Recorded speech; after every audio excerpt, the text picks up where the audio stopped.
primeras horas de la noche del 24 de marzo de 1980 en San Salvador.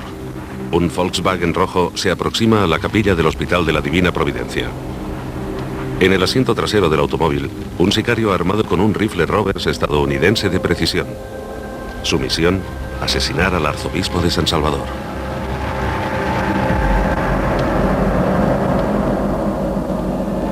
Óscar Arnulfo Romero, nacido en 1920, hijo de un carpintero de pueblo, fue ordenado sacerdote en Roma en 1946 por el Papa Pío XII, después de haber dirigido 3 años la Iglesia Católica de la República de El Salvador.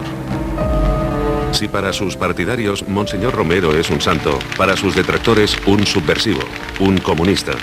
El arzobispo es calificado de voz de los que no tienen voz, y sus homilías y sermones dominicales en la Catedral de San Salvador se tornan en símbolos de la resistencia contra el régimen militar. No tenía unos guardaespaldas, un pequeño ejército que lo cuidara. No era un hombre peligroso y sin embargo le tenían muchísimo miedo a Monseñor Romero, solo porque decía la verdad.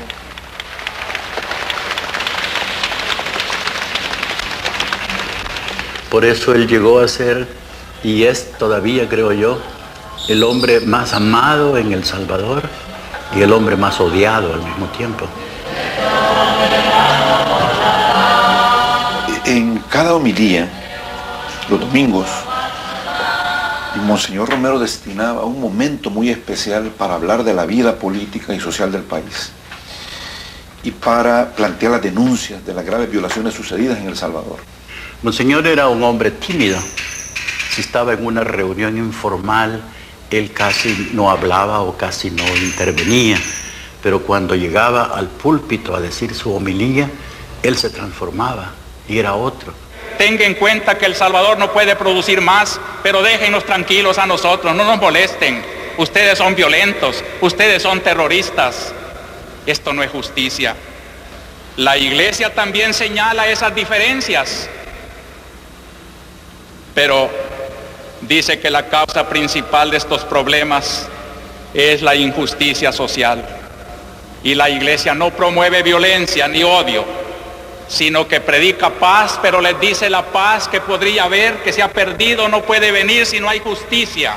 You could walk down the village streets in Nicaragua.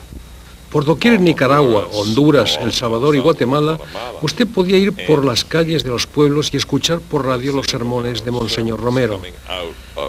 La gente no perdía ni una de sus palabras. Monseñor Romero ejercía una enorme influencia en toda Centroamérica, y no solo en el propio El Salvador. Si precisamente ustedes están reconociendo que no podemos tener todos iguales, eso mismo justifica que no debía de haber muchos que lo tienen todo y dejan a los demás sin nada. Procuren que se reparta.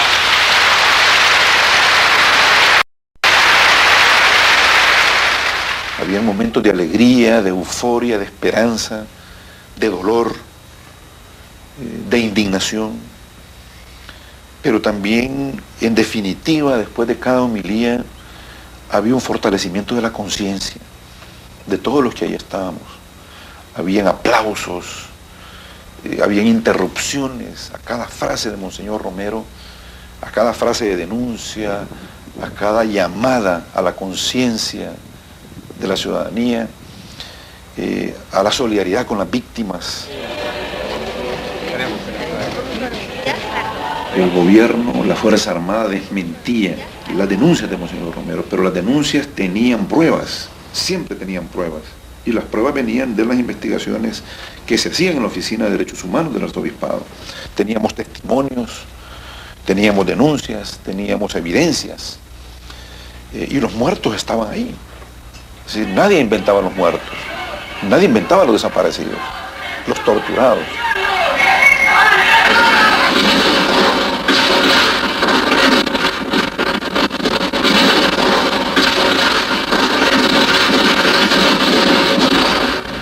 Enero de 1980, epílogo sangriento de una manifestación sindicalista con 2 docenas de muertos en la escalinata de la Catedral de San Salvador.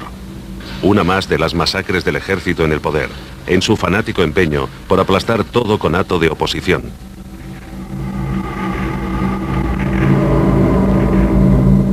Y he aquí la respuesta. Entierro con honores estatales de un general que fue baleado por un comando guerrillero.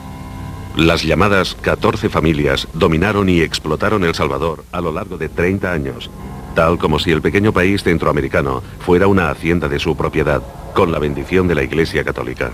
De ahí que la oligarquía salvadoreña considerase que las homilías, sermones y declaraciones de prensa de Monseñor Romero fueran verdaderos llamados a la revolución y a la lucha contra Dios y la patria. Pues la razón siempre creo que le hemos señalado es la injusticia social, el aferramiento a mantener privilegios que ya no se pueden mantener porque el pueblo está muy concientizado y tienen que convencerse de que hay que cambiar de raíz todo el sistema. El mantenimiento de ese sistema con el poder del dinero que se pueden pagar también fuerzas militares.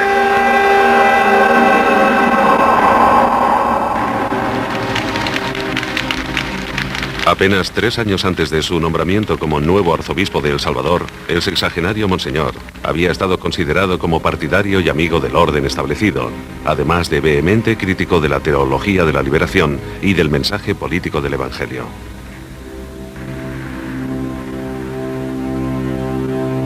Él tenía una teología muy tradicional y muy conservadora en ese momento, y su afán era defender la ortodoxia católica en el país, y tuvo aún algunos encuentros difíciles con algunos grupos de sacerdotes con quienes él no comulgaba en sus ideas. Para el pueblo era un obispo poco conocido, pero para la gente de la oligarquía, que son los que están moviendo más los hilos de la política en El Salvador, lo recibieron con mucha alegría, el nombramiento de un obispo que consideraban conservador y que consideraban que no les iba a ocasionar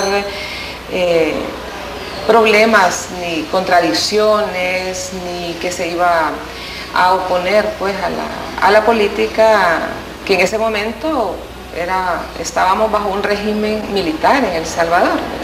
La Iglesia jerárquica en América Latina siempre ha sido concebida como un poder que trabaja con el poder civil, con el poder militar y con el poder económico.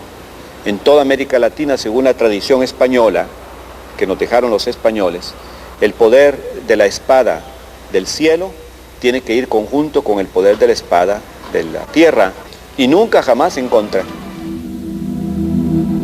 En la década de los 70 del pasado siglo, y junto a Monseñor Romero, el jesuita Rutilio Grande era glorificado por su parroquia de Aguijares como si fuera un santo. Era un sacerdote de la nueva generación de religiosos comprometidos políticamente. El sacerdote Grande fue quien organizó la resistencia contra los varones del azúcar, que parapetándose tras los fusiles de los ejércitos privados y de los militares, tiranizaban a los trabajadores del campo. En esta carretera fue donde en 1977 fue asesinado el jesuita Rutilio Grande. Las balas destinadas a él acabaron también con la vida de un niño y un anciano, que accidentalmente acompañaban al sacerdote. El religioso conservador que era Óscar Romero había discutido muchas veces con el jesuita rebelde, hasta que el asesinato acabó por abrirle los ojos a la realidad política de su país. Él era muy amigo del Padre Grande, lo admiraba mucho, veía su trabajo como muy excelente en la parroquia, y naturalmente que le golpeó enormemente la muerte del Padre Rutilio Grande. Y él llegó a Aguilares, no conmigo, pero sí allá nos vimos, y yo sobre todo lo que recuerdo es su impresión de dolor, su impresión de frustración, su impresión de impotencia ante el asesinato del Padre Grande. La necesidad de defender una iglesia tan perseguida hasta el asesinato del sacerdocio me impulsaron pues a una pastoral con más sentido de fortaleza en defensa de los derechos de la iglesia y de los derechos del hombre.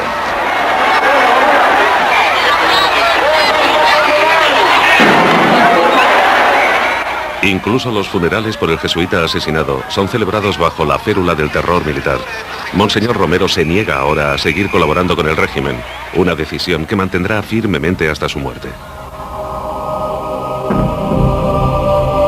Al Vaticano no se le oculta el vuelco político de su prelado salvadoreño.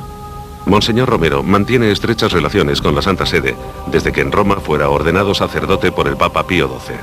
Pablo VI, sucesor de Pío XII, concedió al sacerdote salvadoreño el anillo episcopal para ascenderle seguidamente a la dignidad de arzobispo. Pero en 1978, un nuevo papa ocuparía el trono de San Pedro, el apasionado cardenal polaco Wojtyła, anticomunista acérrimo, estrechamente relacionado con la Casa Blanca.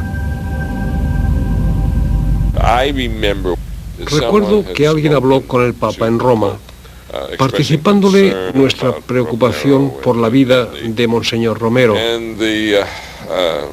Un cardenal respondió que en el Vaticano se era consciente del problema y que allí se ocuparían de ello o algo así.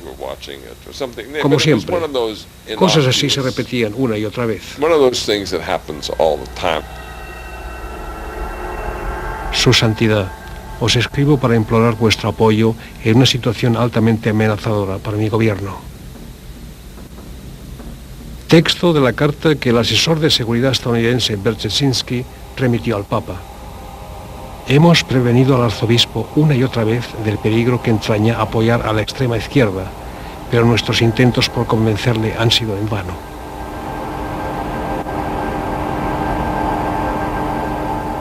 También otros prelados de El Salvador se quejan al Vaticano de Monseñor Romero. En las primeras páginas de su diario aparece ese problema. La situación dentro de la conferencia episcopal. Usted sabe que él dejó grabado su diario en esta grabadora. Este es su escritorio y él en las primeras páginas cuenta qué difíciles son las reuniones de la conferencia episcopal. Eran 6 obispos en ese momento. A la hora de tomar decisiones de temas sociales, había 2 votos contra 4.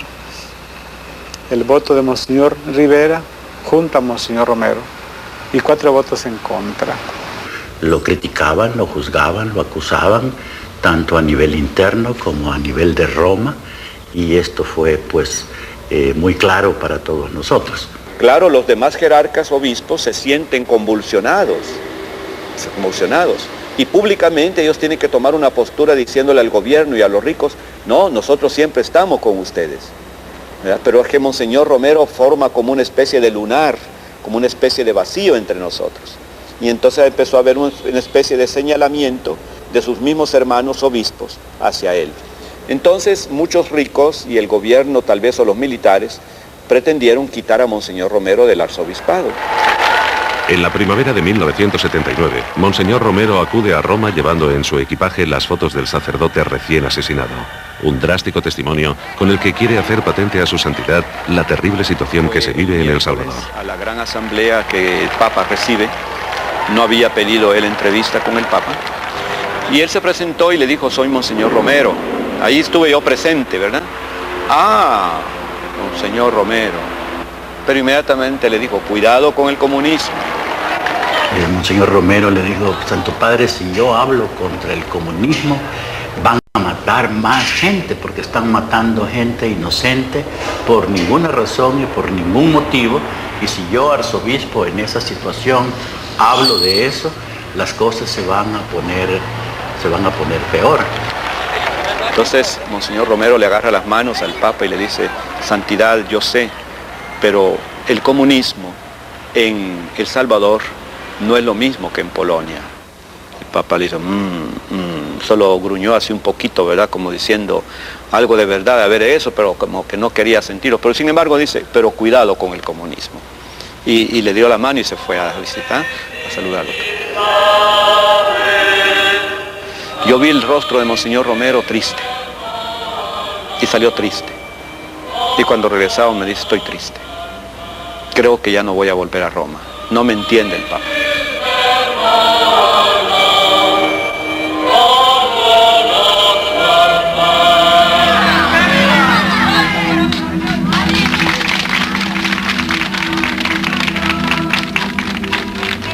Él continuó igual que antes, es decir, eso no hizo que él cambiara rumbo o se expresara de otra manera.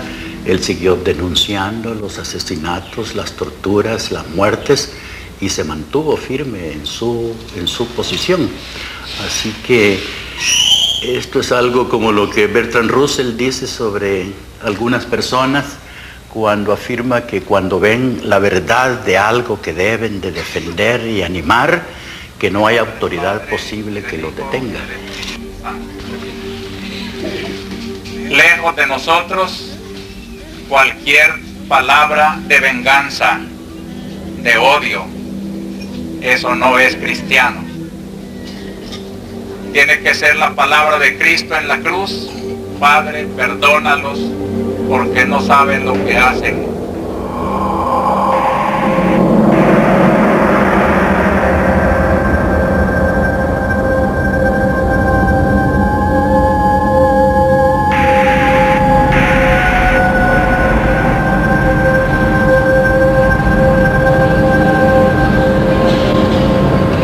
Estamos en un tiempo en el que el gobierno tenía como guía la ideología de la seguridad nacional. ¿Qué significa eso? Todo aquel que quiere cambios es comunista, hay que eliminarlo.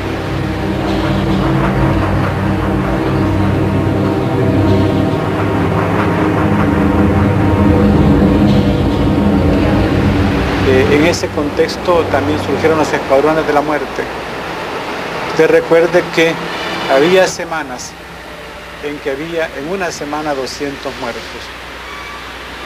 por escuadrones de la muerte. Uno veía en las calles, en los caminos, los cuerpos mutilados. Los escuadrones de la muerte nacieron al interior del aparato del Estado. Fueron fomentados, alimentados, tolerados por el aparato del Estado, particularmente al interior de los cuerpos de seguridad, la Policía Nacional, la Guardia Nacional y la Policía de Hacienda.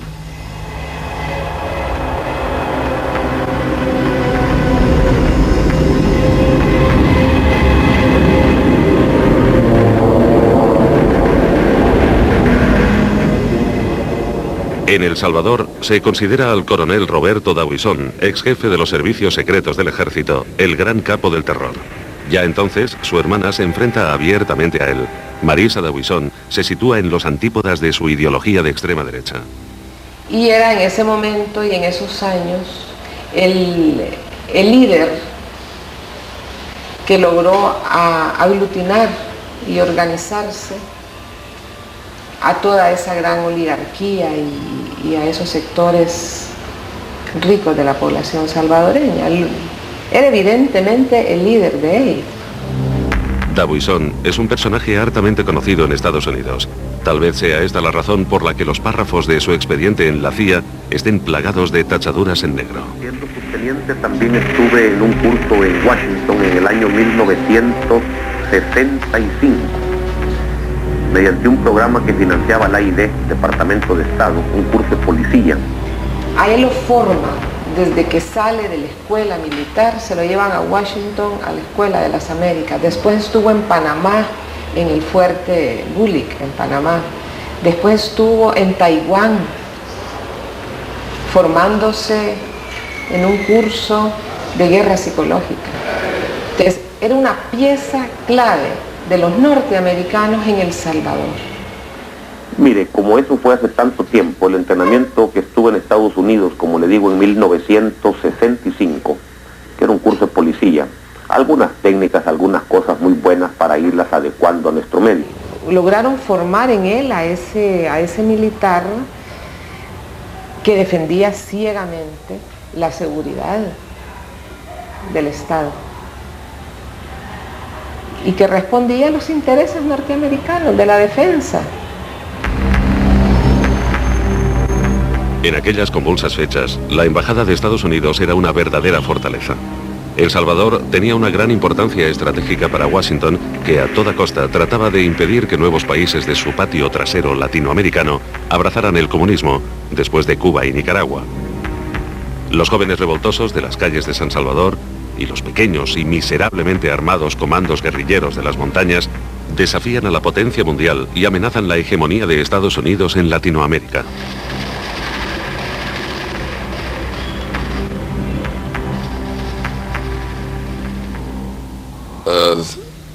revolution was in the air. Cuando miramos atrás, entonces corrían aires de revolución. En Nicaragua, y después de 43 años de dictadura, los sandinistas habían derrocado a Anastasio Somoza, un amigo de los Estados Unidos, y se tenía la sensación de que la ideología de la revolución había jugado un rol importante, quizá con el comunismo, tal vez con el apoyo y seguramente con el de Cuba. Soviet and certainly Cuban assistance was playing a role. En la Casa Blanca gobierna todavía Jimmy Carter, un presidente para quien los derechos humanos son mucho más importantes que para Ronald Reagan, que sería su sucesor. Pero también Carter prima ante todo la seguridad nacional, el argumento supremo inspirador de la política exterior de Estados Unidos. Cindy Armstrong formaba parte del equipo asesor de planificación de política exterior como experta del área centroamericana. Había un pequeño movimiento guerrillero y una progresiva radicalización de las organizaciones populares de izquierda. Teníamos la impresión de que si Estados Unidos no hacía nada por impedirlo, El Salvador podría ser el próximo país en caer en manos del comunismo.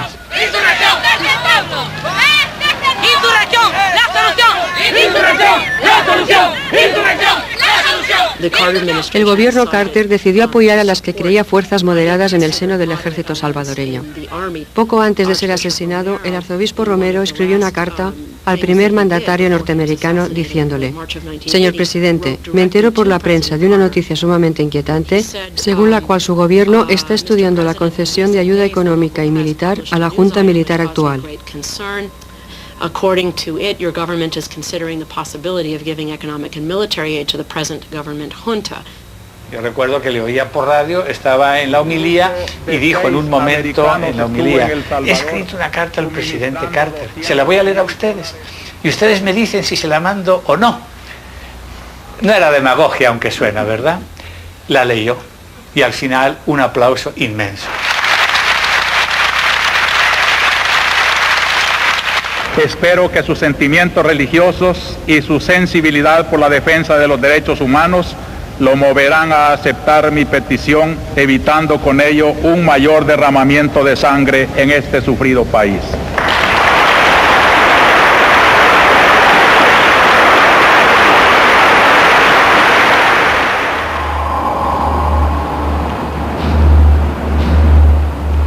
A un tiro de piedra de la Casa Blanca se halla el Consejo Nacional de Seguridad, el auténtico centro de poder del gobierno de Estados Unidos.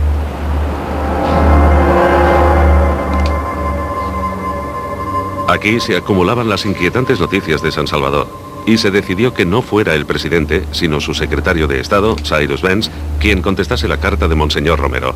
El borrador fue redactado por Robert Pastor, experto en asuntos centroamericanos. El arzobispo Romero era un hombre de valor extraordinario que defendía apasionadamente los derechos humanos. En esto estábamos de su parte, pero no compartíamos su opinión de que los Estados Unidos no debían apoyar a los militares salvadoreños bajo ninguna circunstancia. Nosotros contemplábamos precisamente la ayuda militar como uno de los instrumentos de promoción de los derechos humanos. To promote human rights.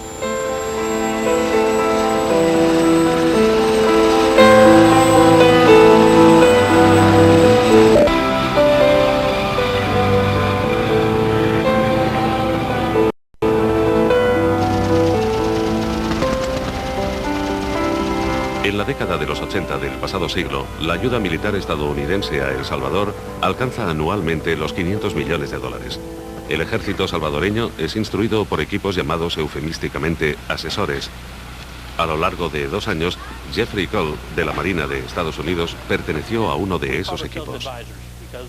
Decidimos nombrarnos asesores porque suena mejor que instructores. Como asesor, hablas con los comandantes y les das instrucciones sobre cómo hacer la guerra. Y eso era exactamente lo que hacíamos. Estaban precisamente asesorando a El Salvador, a las Fuerzas Armadas de El Salvador, para utilizar diversas tácticas y estrategias militares que permitieran el exterminio de todo lo que fuera identificado con la oposición política al gobierno de El Salvador y todo lo que fuera también identificado como oposición a los intereses norteamericanos en el país. Sindicalistas, profesores, sacerdotes, políticos de izquierda, así como sus allegados y familiares son las víctimas. Se les califica de subversivos y son sacados de sus casas, secuestrados y torturados a muerte. Los cadáveres son encontrados luego en los vertederos de la ciudad. Intentamos eliminar a la plana mayor del FMLN. Eso nos dio una publicidad muy negativa en la guerra del Vietnam, las operaciones Fénix, que eran presentadas como operativos asesinos. Pero no eran programas asesinos, sino la aplicación justa y efectiva de medios de combate. Si usted elimina a los líderes, el enemigo se queda sin banquillo de reservas porque no tiene sustitutos. Era el caso del FMLN. Los líderes eran intelectuales de clase media que mandaban soldados reclutados en el campo. Si se eliminaba a los líderes, no había más mandos.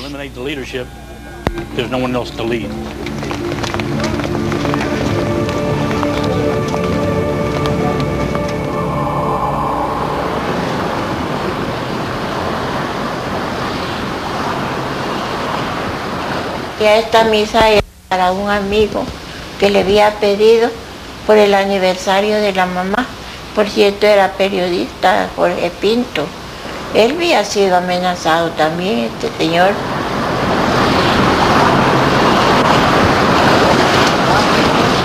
Muchas personas llamaban por teléfono a la comunidad para que lo persuadiéramos de que no celebrara la misa, porque una cosa así extraña, que en el periódico ese día salía una invitación a esa misa, pero exageradamente grande, casi de media página del diario.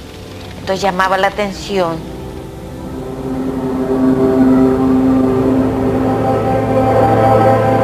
Sin duda que el asesino estaba frente a Monseñor. Yo creo que él hasta lo ha de haber visto, porque allí se estacionó un vehículo. Un joven que llegó a la misa con una pequeña grabadora tomó la banda sonora y tenemos incluso en ese cassette el disparo.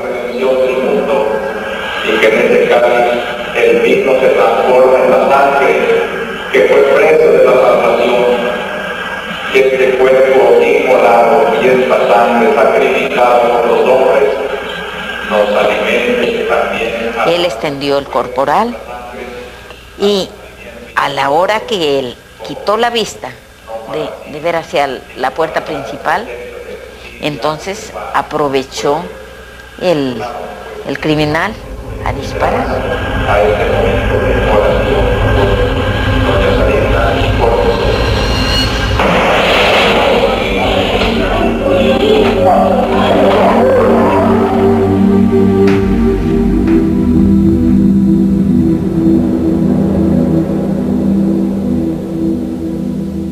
Fue un momento muy sublime, digo yo, porque viene al pie del altar y en el momento de la consagración. Allí no consagró pan y vino, sino con su sangre, porque las hostias quedaron esparcidas en el altar. Él queda con su manita, se cogió del mantel y ahí se derramaron las hostias. Y en ese momento fue que cayó hacia atrás, hacia los pies de Cristo.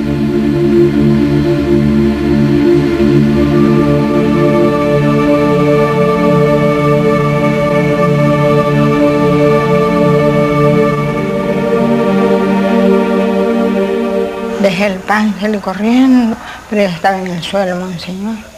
Me fui a auxiliarlo, según yo, pero ya estaba muerto. Estaba sangrando mucho. Llegamos a darle vuelta porque quedó boca arriba.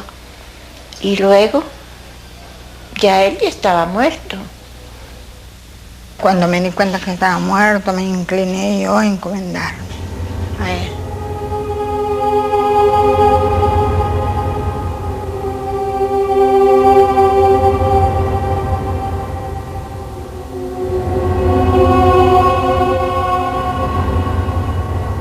Lo habían llevado en el primer vehículo que encontraron allí, que era un pick-up con un camper. Hoy después hemos sabido que era de un militar retirado.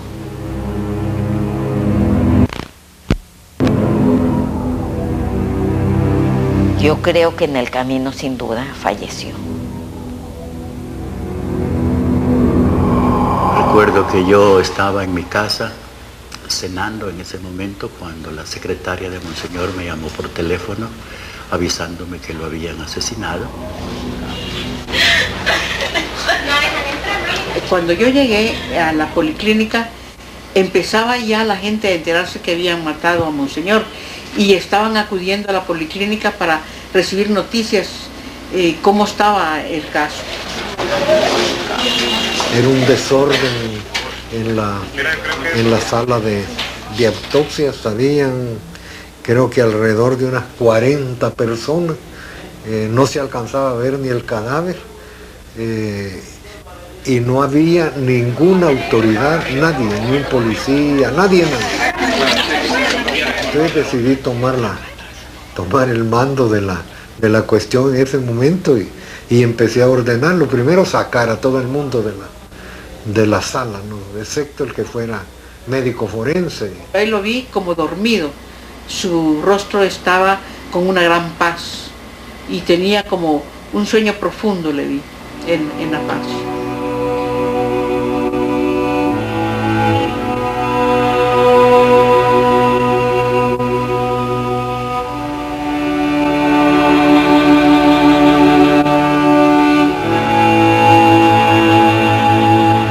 El 24 de marzo a las 6:10, 6:15 de la tarde más o menos, anunciaron que Monseñor había sido asesinado. Bueno, fue un dolor, todavía cuando lo recordamos nos causa indignación, tristeza. La Fuerza Armada condena este repudiable asesinato y tiene ante la ciudadanía el deber de esclarecerlo. La primera noticia del asesinato nos llegó por medio de un oficial de la Guardia Nacional que contó de un sorteo en el que al ganador le cupo la suerte de matar al arzobispo como premio.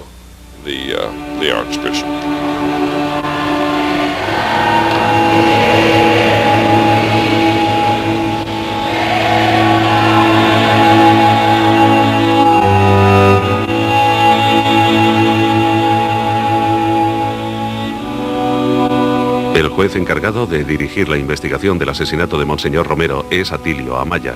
Desde la mañana ese día habían empezado las amenazas en la casa y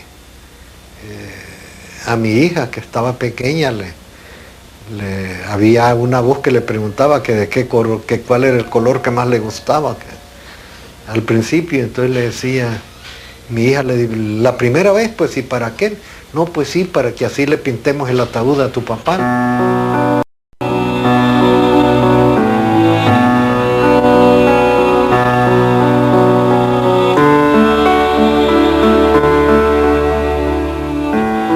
Yo recuerdo muy claramente que el juez nos ofreció a los abogados un arma y nos entregó un arma para que nos defendiéramos porque él sabía que íbamos a ser asesinados por estar involucrados en la investigación del caso.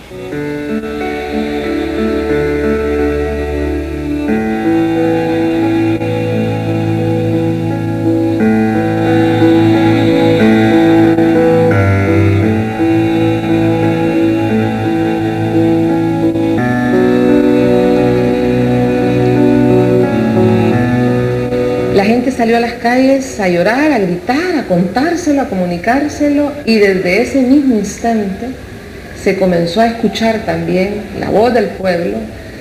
Roberto D'Aubuisson lo mató. Entonces, como hermana de Roberto, pues para mí era una situación doblemente difícil y dolorosa, digamos, ¿no? Por un lado, el dolor profundo de que hubieran hecho eso con Monseñor Romero, y por otro, la acusación inmediata que surge de las voces de la gente en la calle fue D'Aubuisson. Este informe de la CIA de marzo de 1981 cita también a Roberto Davison, el mismo que más tarde fuera acusado por la Comisión de la Verdad como instigador del asesinato de Monseñor Romero. Dice así: Davison desempeñó con certeza un papel decisivo en el fomento del terror derechista.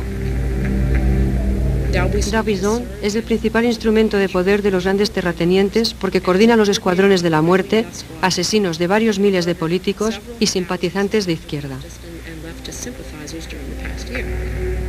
Para el hijo del coronel, incluso los documentos desclasificados recientemente por la CIA son falsificaciones malintencionadas. Esto lo escribió él, de su puño y letra. La paz no es negocio de los hombres, sino un don de Dios. Creo que con los norteamericanos hubo un malentendido. Pero mi padre iba seguido a Estados Unidos. Él se daba muy bien con la gente del Partido Republicano. Más, hay fotos invitados de él dando un discurso de Religion American from Freedom, que es la parte juvenil de los republicanos. Él fue muy cercano, muy amigo de Jesse Helms, por ejemplo, que ya no es senador más, está terminando su periodo nada más. Y lo que pasó es que él tuvo una discusión muy fuerte con el embajador norteamericano de la época desde principios de los 80.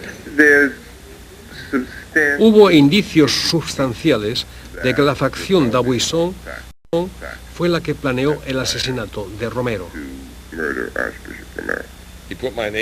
Davison llegó a estampar mi nombre en una lista de la muerte, calificándome de comunista.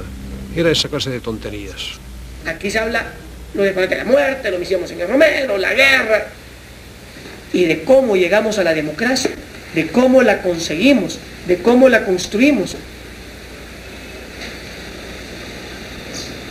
Allí el héroe anticomunista se llama Roberto Davison Arrieta. La CIA conoce al detalle las prácticas de este héroe anticomunista, así como el precio que paga por cabeza. Por el asesinato de un campesino, 5.000 colones. Por el de un profesor, el doble, 10.000. Y por balear un sacerdote, un superpremio de 25.000 colones. Ustedes se habrán enterado de la propaganda que en helicóptero y en carros particulares lanzaban en las calles de San Salvador diciendo, haz patria, mata a un cura. Sabíamos de dónde venía eso. No vimos ningún movimiento de parte del Estado que tratara de investigar inmediatamente cómo había sido el asesinato y quiénes podían ser los hechores. Periodistas sí venían, pero de autoridades nadie vino. Desde los inicios se percibió que se quería no investigar, parar cualquier tipo de investigación, cubrir todo. También desapareció un señor que lo trasladó del hospital a la clínica donde Monseñor fue asistido. Napoleón Martínez llegó tarde a misa y pudo ver casualmente al asesino. Días después sería secuestrado por unos desconocidos. Desde entonces está desaparecido. Todo aquel que de alguna manera entra en contacto con el crimen ha de temer por su vida, incluso el mismo juez que instruye el caso. Cuando pasaron esas horas, 10:20, tocaron la puerta de la casa, preguntando por mí. La muchacha que había abierto la puerta, allí estaba en la puerta, y los tiros a ella le cayeron. Era buscado en mi oficina por personas que manejaban vehículos polarizados, sin placas, fuertemente armados. Los amigos me sacaron por el Golfo de Fonseca en una lancha y me llevaron para Nicaragua. Y bueno, empezó el exilio, que fue toda la guerra. Como tantos otros, el abogado Meléndez y Marisa Davison han de huir al extranjero, condenados a un exilio de meses o años, o que incluso puede ser de por vida.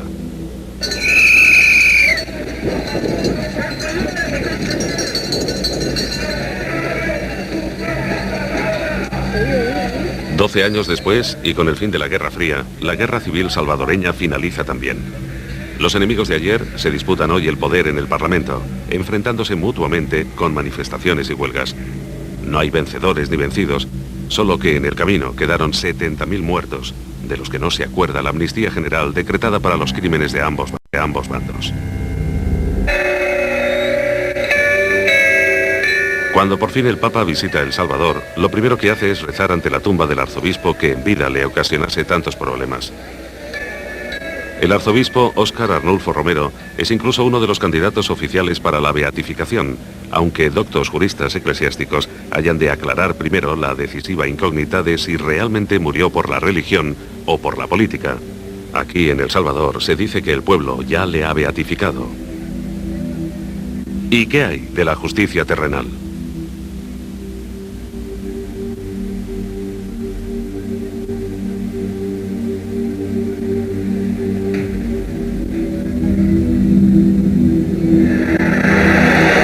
En mayo de 1980, pocas semanas antes del asesinato, a un tal Saravia, uno de los hombres de Dabuisón, se le incauta esta agenda. Un blog de contabilidad de los escuadrones de la muerte que refleja exactamente las cuentas del terror. Lo gastado en armas y municiones, en taxis, en comidas de trabajo y en recompensas por asesinatos. El plan para asesinar a Monseñor Romero está contabilizado como Operación Piña. Un chofer y un tirador, armado con un rifle de precisión Roberts y protegido por 4 hombres con armas automáticas. Sin embargo, el entonces fiscal general Roberto Girón tardó 8 años en cursar una orden de detención contra Saravia, el autor de las anotaciones de la libreta. Lograron identificar a una persona que había sido guardaespaldas de Álvaro Rafael Saravia y que estaba descontento con ellos. Esta persona fue la que contó quiénes habían planificado y cómo había muerto Monseñor, quién había matado a Monseñor Arnulfo Romero. Esta persona se llamaba o se llama, hace tantos años que ocurrió, no sé si estará vivo, Amado Antonio Garay. Este Amado Antonio Garay dijo ser el motorista que habían utilizado para llevar al asesino a la iglesia. Ahora se conoce incluso la casa donde fue encargado el asesinato y el estacionamiento del hotel donde se encontraron los ocupantes de los 2 automóviles, con el sicario y sus 4 guardaespaldas antes de cometer el atentado. Incluso el hombre en el fondo del automóvil fue identificado por el chofer. Se trataba de Antonio Regalado, guardaespaldas de Dabuisón, nombre que también se encuentra en la agenda de Saravia como receptor de recompensas por asesinatos. Al anochecer, 2 automóviles se dirigen al Hospital de la Divina Providencia, en cuya capilla Monseñor Romero está celebrando una misa de requiem por la madre de un amigo. La puerta de la pequeña capilla está, como siempre, abierta de par en par. El Volkswagen estaciona frente a la puerta, desde la que claramente se ve el altar. El sicario solo tiene que asomar el cañón de su rifle de precisión sobre la ventanilla entreabierta y disparar.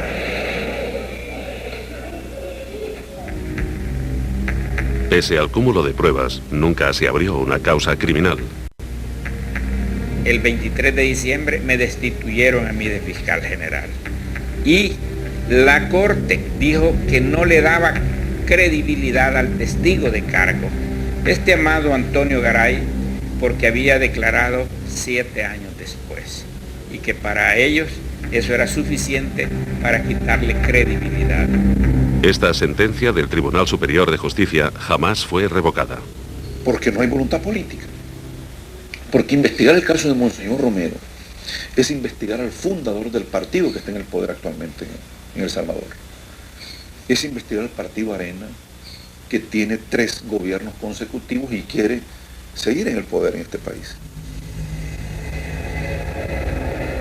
En 1992, Roberto Dabuisón, jefe de los Escuadrones de la Muerte y fundador luego del partido Arena, ahora en el poder, muere de cáncer de laringe. El pequeño Roberto, como se le llama por aquí, heredó de su padre una nutrida colección de armas y un escaño en el Parlamento. y el entregado amor al gran vecino, los Estados Unidos de América. Cuando fui invitado de honor al estado de Texas, firmado por el gobernador de Texas, George W. Bush. ¿Y qué fue del sicario que disparó sobre Monseñor Romero?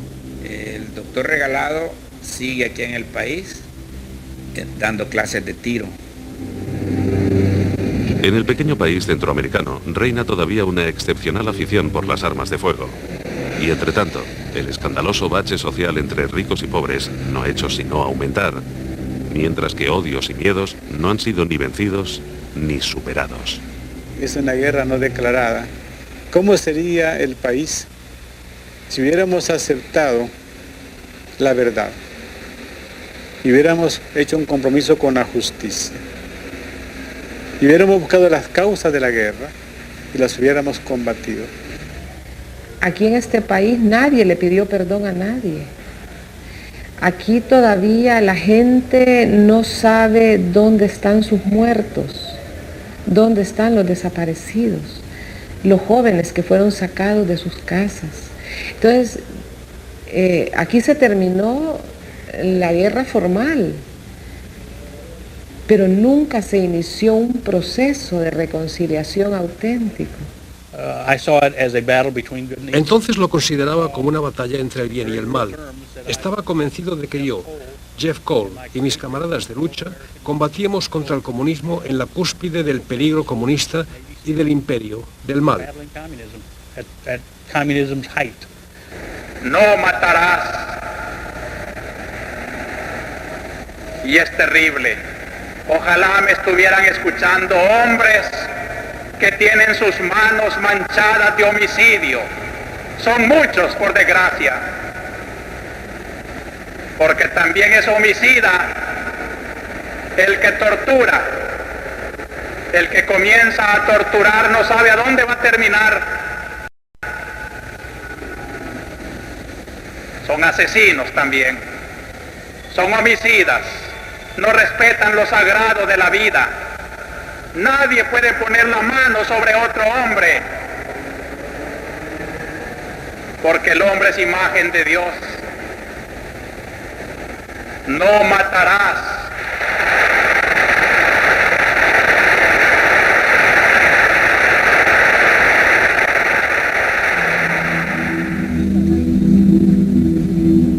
Cuando el féretro de Monseñor Romero era llevado a la catedral, el escenario de sus célebres homilías y sermones, lo acompañaban junto a amigos y partidarios llegados de todo el mundo, altos dignatarios de la Iglesia.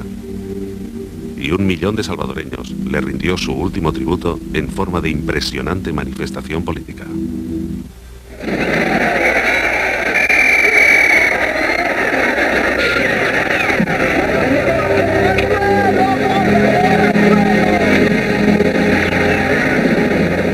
Pero aquella misma tarde, el terror sembró con 40 nuevos cadáveres la escalinata de la catedral, tantas veces ensangrentada. Fue el fin de la resistencia civil al terror y el inicio de guerra civil abierta entre las Fuerzas Armadas y la guerrilla. La voz de Monseñor Óscar Romero, a quien se conocía por ser el santo de la palabra, fue acallada para siempre.